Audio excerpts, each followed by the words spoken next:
Meet Uncle Sam. He has a lot of bills to pay. Almost $4 trillion worth every year. Uncle Sam's income is a little over $2 trillion per year. To make up the difference, the deficit, he does what most Americans do. He borrows money. When Uncle Sam takes out a loan, he calls it a bond. Bonds can be held by banks, investors, or even foreign governments. Uncle Sam has to promise to pay interest on these bonds, just as you do on any loan you take out. Ever think about paying your mortgage with your credit card? That's exactly what Uncle Sam does. He takes out new loans, new bonds, so that he can make payments on the old ones. All those loans, and especially all that interest, adds up. Right now, Uncle Sam owes about $14 trillion.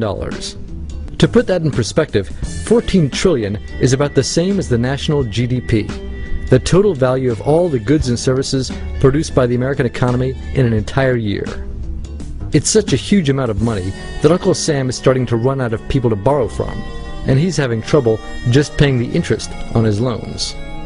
The obvious solution would be to either cut spending or increase taxes.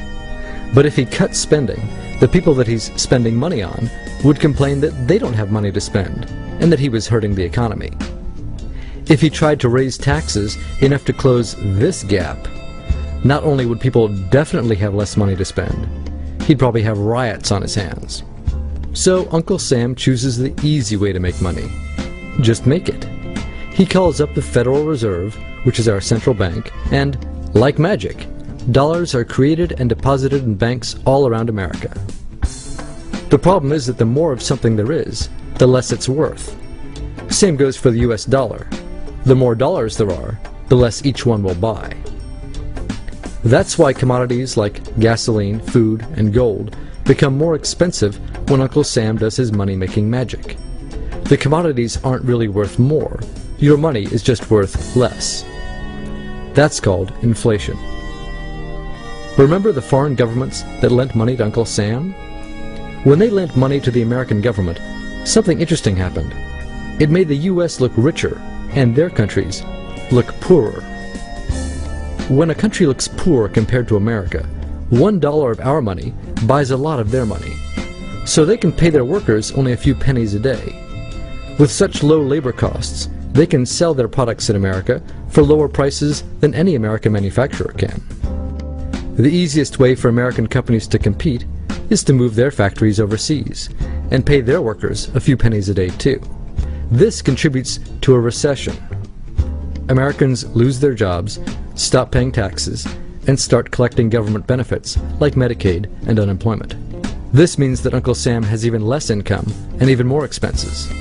At the same time, the people who still have jobs are desperate to keep them, so they tend to do more work, but not to get paid anymore. When your dollars are worth less, and you're not earning more of them, that's called stagflation. And this is why Uncle Sam is in a catch-22. He can't raise taxes or cut spending without making the recession worse. And he can't have the Federal Reserve create more money without making inflation worse. For now, he can keep borrowing money, but since he can't even pay the interest on the loans he already has, it just makes his inevitable bankruptcy even worse. Whether it's in 2 months or 2 years, the day will come when Uncle Sam can no longer pay his bills. When that happens, the banks, investors, and foreign governments who are counting on that money won't be able to pay their bills. You see, just like Uncle Sam, governments, banks, and corporations don't actually have much money. Mostly, all they have is debt to each other. If one link in the debt chain stops paying, defaults, the whole thing falls apart. If investors can't pay their bills, corporations won't be able to pay their employees. If banks can't pay their bills, you won't be able to take out a loan, use a credit card, or even withdraw your savings. If foreign governments can't pay their bills, their own banks and corporations will have the same problems. That's called a global economic collapse. It's never happened before, so nobody really knows how bad it will be, how long it will last, or even how we'll eventually get out of it. The house of cards has already been built. There's no painless way to dismantle it now. All we can do is to educate each other about what's actually going on, and to prepare for what may be very extraordinary circumstances.